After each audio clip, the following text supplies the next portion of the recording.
ہوتا ہے کہ میرے اللہ نے میرے لیے یہاں کیا حد قائم کی ہے۔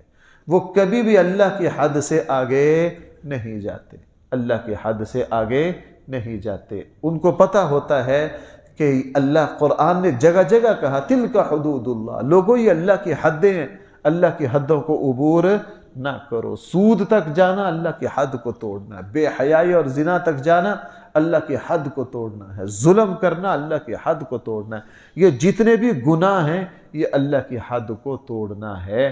فرمایا کہ والحافظون لحدود اللہ، وہ اس کی بڑی حفاظت کرتے ہیں کہ اللہ نے میرے لیے جو حد مقرر کی ہے میں اسی حد میں رہوں، میں اسی دائرے میں رہوں، کبھی بھی اس دائرے سے باہر نہ جاؤں۔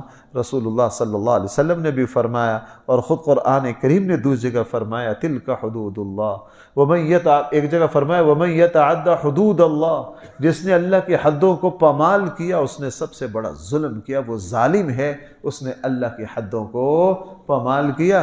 رسول اکرم صلی اللہ علیہ وسلم نے اپنے ارشاد میں فرمایا لوگو اللہ کی حدود کی پاسداری کرو، اللہ تمہاری پاسداری کریں گے۔ تم اللہ کی حدود کی حفاظت کرو، اللہ تعالیٰ کیا کریں گے؟ تمہاری حفاظت کریں گے۔ اور جو اللہ کی حدود کی حفاظت نہیں کرتا اللہ بھی اس کی حفاظت نہیں کریں گے۔ اور میں نے عرض کیا کبیرہ گناہ اللہ کی حد کو توڑنا ہے۔ بھائی کبیرہ گناہ کیا ہے؟ وہ جو حدیث غار ہے صحیح بخاری میں، وہ شاید میں نے پچھلے جمعے میں اس کا حوالہ دیا تھا کہ وہ 3 شخص جو غار میں پھنس گئے تھے، ان میں سے ایک شخص نے کیا کہا تھا؟ اس نے کہا تھا میں اپنی چچا کی بیٹی کے ساتھ برائی چاہتا تھا، اس نے انکار کیا، وہ متقی پرہیزگار تھی۔ بعد میں اس پر غربت آ گئی، اور غربت اللہ تعالی ہماری نسلوں کی غربت سے حفاظت فرمائے۔ بڑے بڑے پاک باز غربت کے سامنے بے بس ہو جاتے ہیں۔ اللہ تعالیٰ ایسی غربت سے بچائے جو غربت انسان کو بے بسی کے ساتھ گناہ تک لے جائے۔ اب اس بچی پر ایسی غربت آئی، وہ محتاج ہو گئی، اس کے سامنے ہاتھ پھیلانا پڑا، اس نے اس کے سامنے اپنی خواہشی کا مطالبہ رکھا۔ جس وقت یہ اپنے مقصد میں کامیاب ہو گیا تو اس نے کیا کہا؟